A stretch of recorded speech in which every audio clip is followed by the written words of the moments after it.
If you've ever felt like your struggles with alcohol or food or fill in the blank were a personal failing, it's time to challenge that narrative. Like, what if the real issue isn't willpower, but the subconscious messages we've been carrying for years? In this episode, we're talking about how hypnosis and neuro-linguistic programming can help us break free from shame and rewrite our internal stories and find true freedom. Whether that's in sobriety, with food, or any other area where we feel stuck, you don't want to miss this conversation. Welcome to the Sober Life Rocks podcast.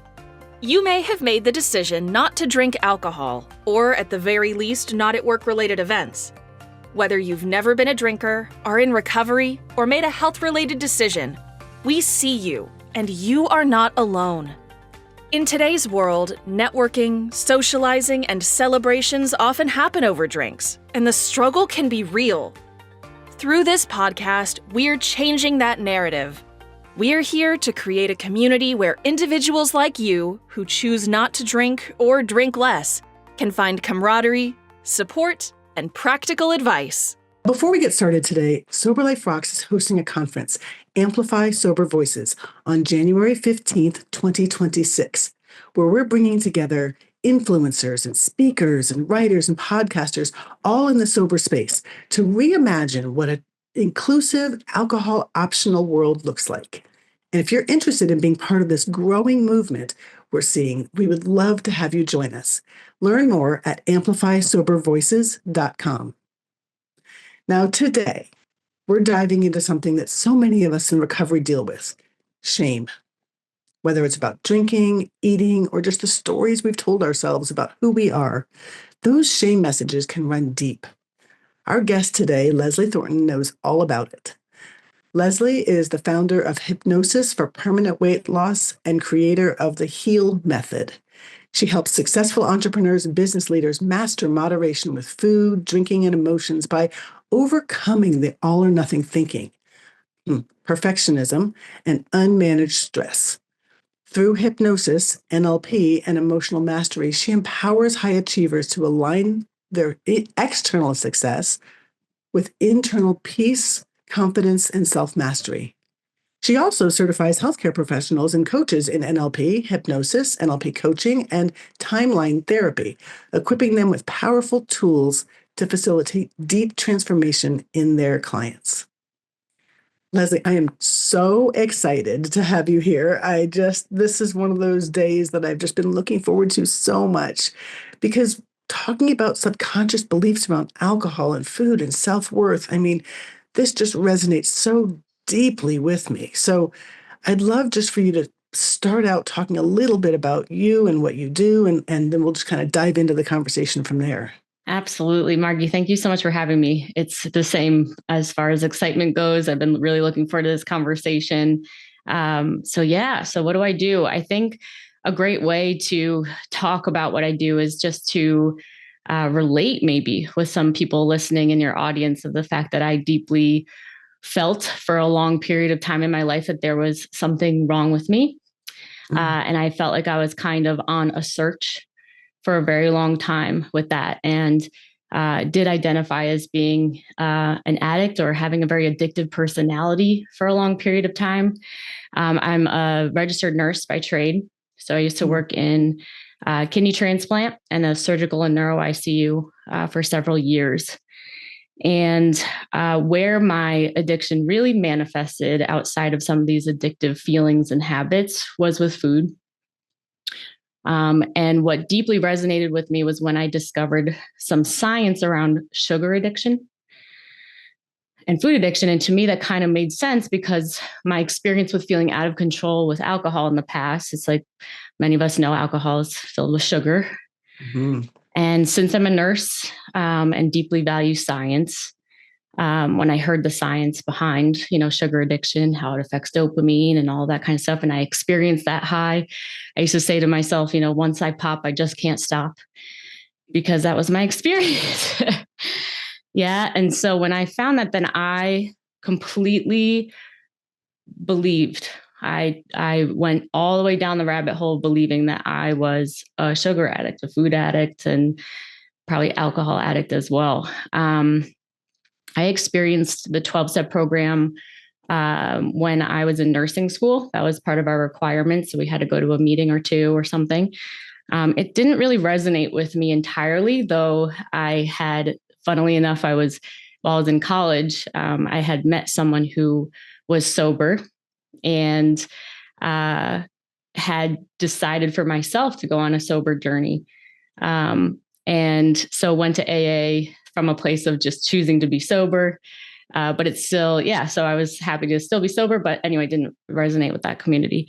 So anyway, my journey continued. So through all of that, I discovered hypnosis first, which I was very skeptical of for myself, of just kind of trying to find something to help me with my addictive type tendencies that I felt towards food specifically.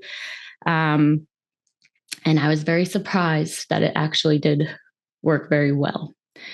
And I had to make sense of it because I was deeply into science and like, okay, what's this weird stuff or whatever, but studied all the science behind it.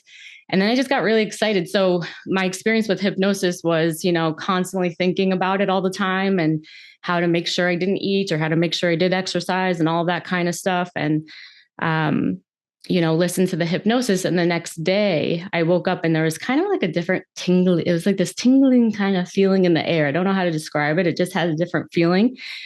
And I knew those thoughts that I would immediately start obsessing about with my health and stuff would be there. They would normally be there. But this specific morning, it felt like they weren't controlling me anymore.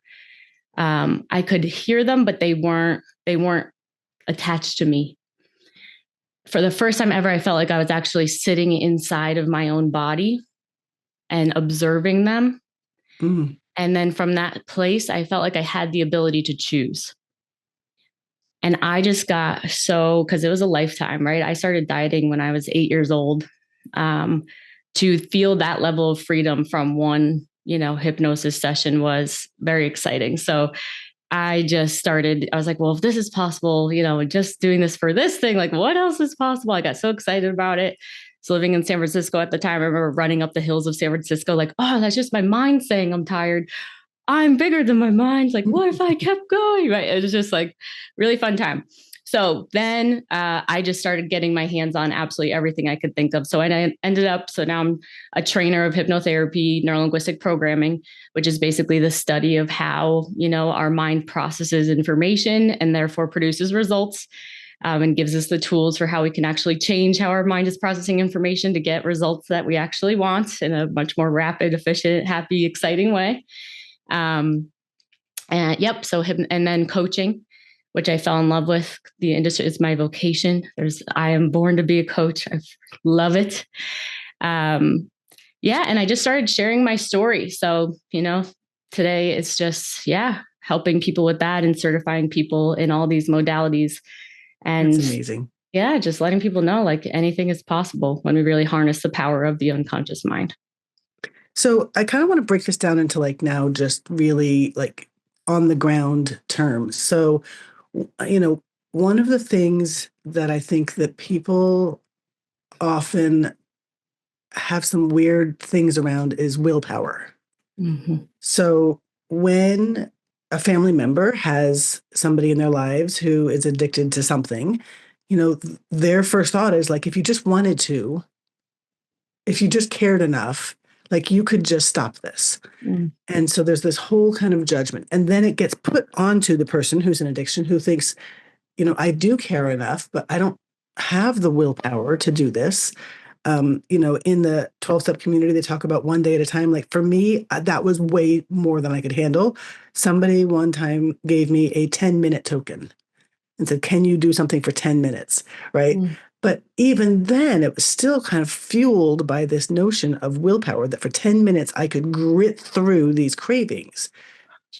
And there's this whole shame story that comes around about that. So I kind of want to dive in with you about the story of willpower. And are we good enough if we can muster it? And are we not good enough if we can't muster it? Like, help. Yes, absolutely. My heart goes out to that are in that situation because I know what it's like to like white knuckle and really want to, right, be able to execute whatever you're trying to do or not do. And just still, that's the most painful thing. It's the worst feeling ever. Right, because we're strong people. We're good people. We mean well. We actually want to stop and we can't stop. Of course, we think we're addicts. That is a crazy feeling. Mm-hmm. So first thing that I've done in my research on willpower is I've learned that willpower is actually not meant for old habits. That willpower actually only works on brand new habits. And so what I always say to my clients, what'd you say? Tell me more about that. Yeah, exactly. So what I always say to my clients is because, I work with food, body, and weight stuff, food addiction, is eating a new habit for you. No. Right. And for many of us, right, we got exposed to alcohol, whether it was seeing other people do it in our lives or society or ourselves for decades. Yeah. So willpower does not work on old habits, just on new. So where the old habits is, so 95% of the automatic results we're getting in our life is based on what's going on in the subconscious mind. So research shows probably around 0 to 10 years of life is when that blueprint is laid out. So that's where all of our beliefs, automatic habits, behaviors, that's where they are, right? Where they come from. And so regardless of how good your intentions are to not do something, if the, blueprint has not been upgraded to match where it is that you want to go yet, you are going to experience that level of struggle, right? And strain and all that kind of stuff. So what do we do? Okay. So we got to feel our feelings when it comes down to it. Ugh. Who wants to do that? Right. Exactly. I know. So feel our feelings. That's no fun. Our unconscious mind, one of its jobs is to keep us safe. And so it actually doesn't know the difference between lack of physical safety or if we actually feel emotionally unsafe. So feeling negative emotions feels like death, right, to our unconscious mind. And so we avoid it at all costs. This is why I love and I'm really good at working with high performers, because just by nature, right, you're great at performing and action taking and all this type of thing. But when it comes to mastering things that require emotions, relationships, eating, right, health habits, we do need to absolutely have a relationship with these emotions. So this was my experience. So when I was starting to question my food addiction, right? Because I actually saw a couple people that were massively addicted to food, and they had stories of they literally weren't anymore. They were at peace. They were like living these beautiful lives. And it was literally like they turned the page. And my brain of possibility is like, well, if they can go from that level of addiction to that, what am I missing? I should be able to do that too. So I started not being able to stay consistent with my food addiction program, which I followed very strictly for 3 years. And so while I was in that, I was actually living in India at the time. It was the middle of summer and I was running my business from afar. So like 2 or 3 in the morning for the time zone in the US. I also had just gone through a breakup in a relationship, challenging time. And on top of that, I couldn't stay consistent with my food addiction program. At the time, I was working on emotions and did this exercise where I actually went on one side of the bed and spoke out all of the emotions I was feeling, just fully self-expressed. So in that moment, it was like, Leslie, why can't you stay consistent? What's wrong with you? You should be able to do this. All this type of stuff. And it was just a lot of anger and like just mad at ourselves. And this is what we're doing inside ourselves. Yeah. Whether we're fully aware of it or not, the willpower, that white knuckling, this is what's actually happening right in that moment. Yep. And then the exercise was then to turn your body and go the other direction and speak back to what was just said from that side. And it was like, I can't believe you're talking to me like that. You're the worst person. Like, so it was surprising to me because I had never gone underneath the surface of what was happening when I was struggling with the willpower. I was actually surprised as I heard myself because I, prior to this, identified as someone who was not an angry person. I was always like, oh, I don't really get angry. Like, I'm pretty cool, right? But my trying to stay in control of my habits all the time was actually me trying to make sure that these emotions never came up. It's too scary. It's too dangerous. Society doesn't accept them. So underneath anger is always sadness. That's the way our emotions go as humans. So I went back and forth with a lot of this anger and like this self-hatred kind of talk. And then I found myself eventually just sobbing, Mm-hmm. just sobbing. And after that release happened, I had absolutely no desire to eat, to do the binging that I was doing. Like it was just not there.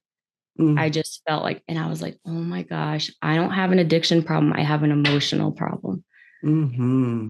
And so, what I guide my clients to do is on a journey to feel safe enough to feel the emotions: anger, sadness, fear, hurt, guilt, and shame. And shame is an ugly one. Shame is nasty. Shame, unfortunately, is the emotion that has people commit suicide, which I'm very passionate about, right? Doing what I do to make sure that doesn't happen unnecessarily for people. Um, it's dark. It basically says you don't deserve to be here. Mm-hmm. Right? You shouldn't You're exist. worthless. Yep. Worthless piece of sh, right? Yeah. It's nasty. The good news is that once you actually really touch on, so not just know about, not just think about, all my clients already know things, but we get to a point where knowing it doesn't make a difference. It's still not changing our inner experience. So once you actually do, right, go all the way to the source of those major negative emotions one time, it can never be that powerful and take hold of you ever again in that same way. Will you ever feel those emotions? Sure. It won't be that completely feeling like I'm losing myself Mm-hmm. ever again. And so from there, the healing can begin, and we can actually start to get to a space of, right, learning moderation and these things that we never thought were possible before. It almost reminds me of in the 12-step community, there's this notion of the fourth step and the fifth step that you write out all the stuff and then you actually say it out loud. And the purpose of saying it out loud, I believe, is to unpack some of that just poison. But what was so interesting to me in that experience was when I did that I, had a kind, loving sponsor who I was expecting sort of horrified looks from her expressions at some of these things. And I didn't get that at all. I got love and compassion. And so for me, that was really powerful. But I also wanted to ask you, like, the idea of, walking back and forth to either side of a bed sounds a little hokey for me. Mhm. But what I have done in the past, and I just want to get your take on it, is writing the first voice with my dominant hand and then responding with my non-dominant hand. 100% can absolutely do that as well. The thing I would be looking for people is it eliciting emotion as you're doing this? Mm-hmm. Yeah. Yeah. Yep. So yes, there's many different ways. That's just one way. I have just so many tools, right? And depending on my client and what their needs are, right? So if they're like, I'm not into that one, it's too hokey, right? Okay, Yeah. then here's Yeah. another one, here's another one, Good. here's another Okay. one. Yeah. The point is we just get you something that's going to help you move through it. Yeah. That's beautiful. I love that so much. And I remember when it was suggested to me that I go to a 30-day inpatient treatment center, I remember saying to the guy, I'm afraid that if I open up Pandora's box of all those emotions, like I'll never be able to put myself back together again. Yes. And he said to me, that's exactly why a 30-day treatment center is so important for you, because you're a high performing career woman with raising your kids by yourself, like doing all these things. You don't have the space and safety to do that. And for me, I needed that time. I needed to just like turn into a puddle Yes. and Yes. just purge some of that stuff. It was like popping the zit of just bleh, get it all out. Absolutely. Yep. And so as leaders, high performers, right, somewhere along the way, we took on the responsibility of I'm responsible and people are counting on me. And so it can feel so, right, isolating and just like nowhere to go, because if I let this stuff out, no one's going to trust me anymore. No one's going to come to me, right? It's our identity can be completely, and I felt that same way as well. So love that Or you can I created that. even show up to work? Right? Yes. So all the time clients will literally think I'm going to fail my family. I won't be able to work anymore. Maybe they've had experiences of depression in the past and they did everything that they could to get out of it. And so their unconscious mind is like, we're never going to go there again. Yeah. So yes, exactly what you're saying. But yep. So I love So that let me empowerment to create that let me safe space. bring now from the depths of like the first release to what is sometimes a little bit more of a daily shame hit that can happen in today's culture. Choosing not to drink can bring questions from people like, Mm-hmm. are are you okay? Do you have a problem? Or, why aren't you drinking? Or come on, just have one. Like these little shame hits, these little, eh, we've often said like alcohol is the one drug that if you don't take it, something's wrong with you.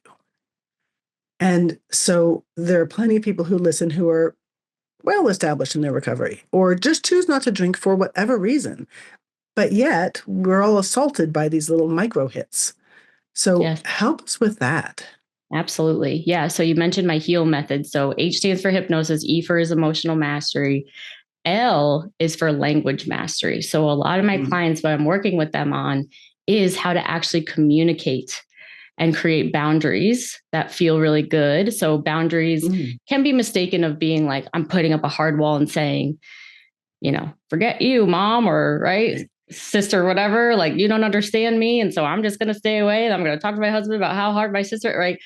That's still, even though you might do that and you might need to protect yourself in certain ways at certain times, I look at boundaries as being like a flexible wall, like a way for Mm-hmm. you to win and them to win and us to still be able to have a good relationship together, even if we don't have that same thing. So with that, I find it when we're not communicating what it is that we actually want to communicate, that's where we can feel those micro shame hits during the day. Yeah. And so I empower my clients with like, here's what you can actually say that is going right. And they test it out and they're like, actually, that would feel really good. And then I'm empowering them to start communicating this way.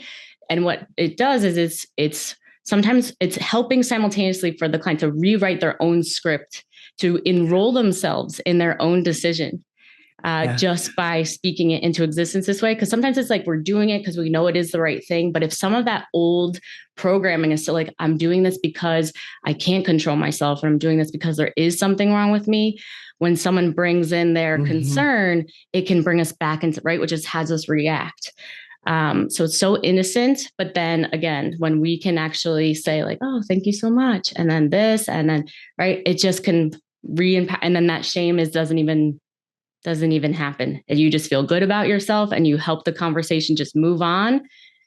And So then, would yeah, you be willing to share an example of sure. what Yeah. that? So, someone's like, oh, why are you not drinking? Da, da. Oh, I really appreciate you, noticing and, caring about my health. And so in the beginning, you can be like, fake it to make it, like, cause you might still be kind of figuring out yourself, but so, I took a, improv class in college.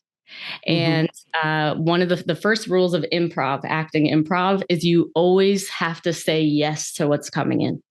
Mm-hmm. It's how energy works well. You failed improv class. If someone was like, do you want to go to the mall in your improv class? And you go, no, you failed Yeah. because it just cuts the energy off. So when someone's like, why aren't you drinking? And you're like, mind your business, right? It's essentially a no, and it just doesn't work energetically. So you want to match their energy, or go above it in a positive way. Oh, thank you so much for noticing, right? I'm actually up to a new health journey now, and I feel really good about it. How's everything with you? Just Uh-huh. immediate diversion, like, right?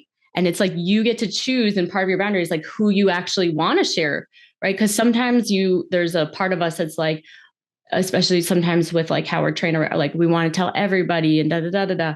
But I empower my clients of like, you get to choose, right? How much you share with who. And maybe there's certain people that you just know that every time that you do share yourself with them, it never really feels good to your body. So, Mm-hmm. share it with people who get it, right? People who are listening to this podcast, or your friends that also like love being sober, whatever. And then just like own it of like, yeah, I'm doing a new health journey now. I feel awesome about because people, when they're asking, it's usually because they're worried about you and they just are, want whatever for you, even if it doesn't come out that way, right? People usually have best intentions. So if you can just find something to appreciate about what they're saying, right? So for my Yeah. people, even it's like if someone comments on their rate, like, oh, I really appreciate you caring about my health. I'm feeling really good about what I'm doing right now. How are you? this can help to just rewrite the script. So the family, then you're now retraining these people who maybe for decades you have trained to be like, I'm broken and I can't control myself and all this type of stuff, to be like, I'm doing amazing. And that's all they ever wanted for you. So just let them know, I got this. I'm good. I have support. Right. And if you don't have support, get support. Yep. Yeah. So then you can authentically say, I'm good. I feel really great. And then just change the topic. I love that. And, I love that you say most people have good intentions. I'm just going to own the fact that when I was in my drinking days, I wanted other people to drink with me. And I would grasp anybody. I was on a trip with my son's soccer team, and there was a gal who she rarely drank. And I was like, hey, we're at this hotel. Let's just like let loose and go downstairs and get some drinks. And she's like, I don't know, I don't really drink. And I'm like, just keep me company then. And I ended up like getting her plastered on her one drink while I had three. In hindsight, I feel really bad about it, but that's exactly the sort of motivation that I think sometimes people do have. So in those instances, thanks for caring about me and my health journey. Like that wouldn't necessarily play. Yep, totally. So you're talking about like looking at the past and feeling some of that shame for different actions. No, I mean, okay. I think that the people still come at us who what they really want is a drinking buddy. Like, come on, just have one. Like, so how do we say no to that? Yeah. I think that it could actually still work. I'm just like, oh my gosh, I can tell you're so excited and like I love you and I would love to hang out with you. So it's like matching out that positivity, right? And it's just like, I'm feeling really tired right now. So people can't argue with your emotional state. That is just a fact. I'm feeling really tired right now. I'll join you another time, ask me again, or, I'll see you in the morning. Have so much fun. And if people continue, right, it's just kind of like, okay, I can really hear, that you're not hearing me. I would love if you could like respect that I'm saying I'm tired. I'm not going to go. Right. But I really hope you have the best time. And then at some point you just got to walk away, Yeah. Just do the best that you can and just recognize, that. And I remember when I was sober, I had this one friend I remember, and she just really, right. She was like really getting on me to drink and all that kind of stuff. And it was just like, but it just to keep in mind that we can have compassion for that person that's so adamant we can even look at it like sales. Like a lot of people are like, oh, people are banging on your door trying to make you buy something. And people are like, get away from me. You know what I mean? We could think of it like shrink them down into like being a little 6-year-old and like pretend like they just saw a movie that they love so much. And they're like, I want you to see this movie. Like they just get so excited. So it's just like, they're just excited. They're in an emotional state that has them keep whatever, right? It's their own stuff. And it's just like, oh my gosh, I can tell you're so excited about that. The same way you would with a kid, Yeah. I'm really tired, but I hope you have the best time. I know you're going to have a great time. Bye. Like, yeah, I love that.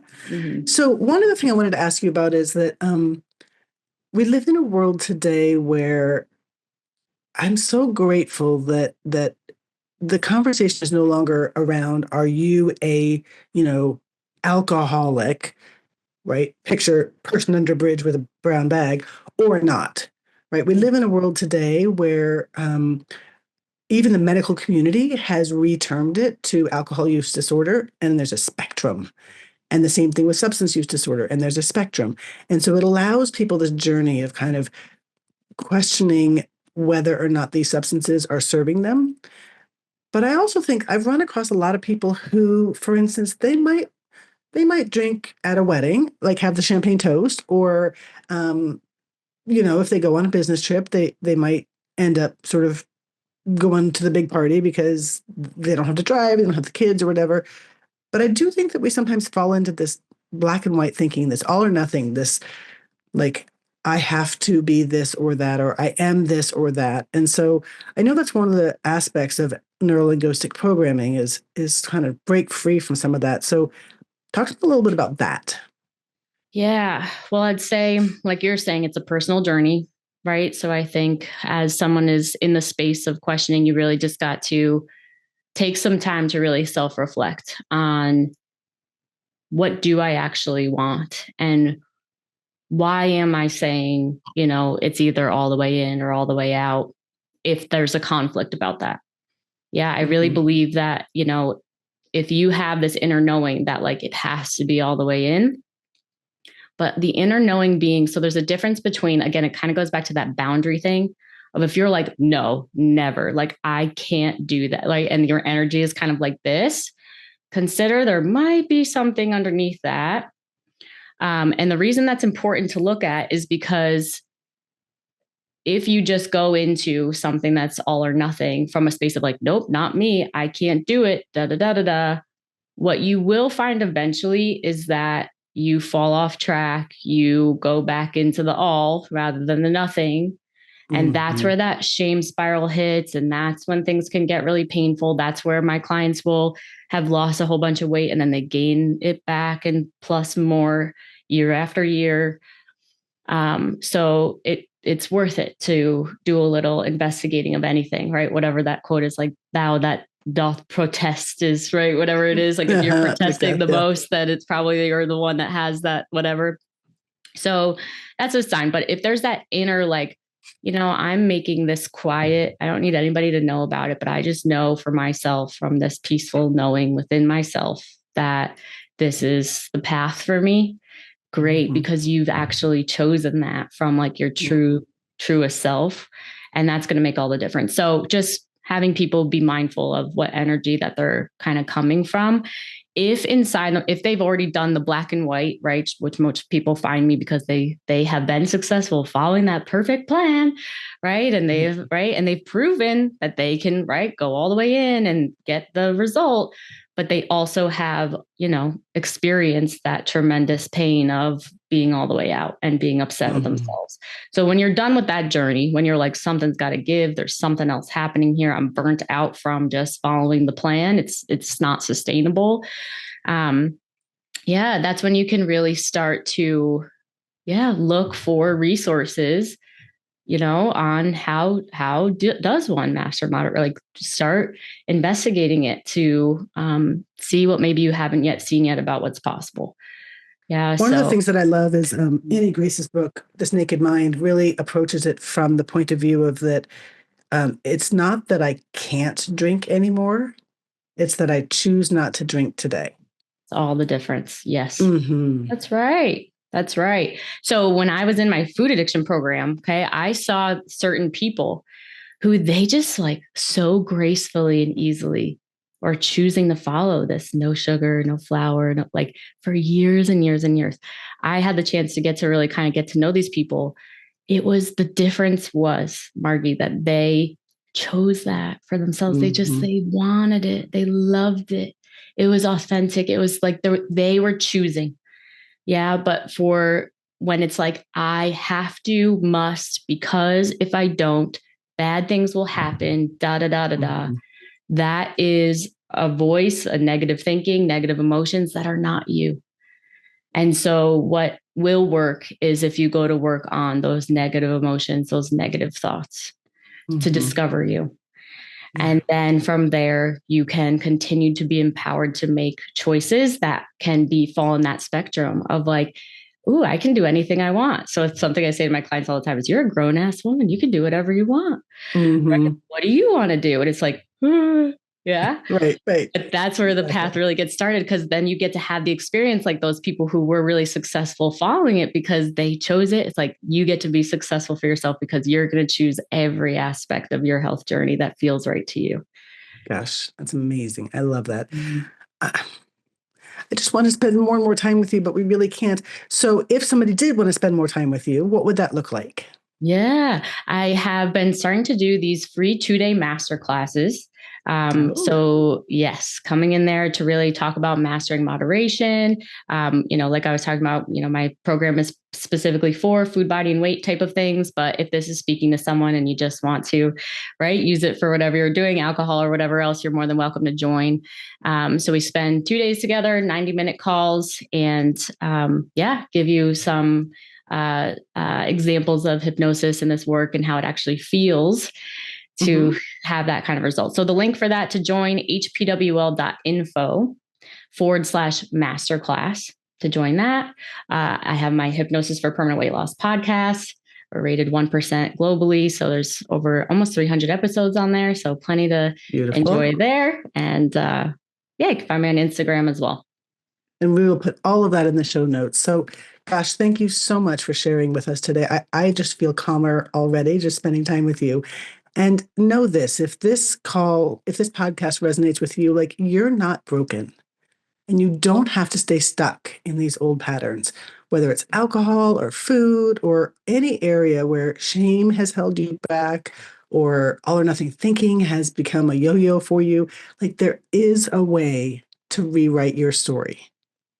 And as always, keep challenging these old narratives, keep showing up for yourself, and keep rocking your sober life. Thank you.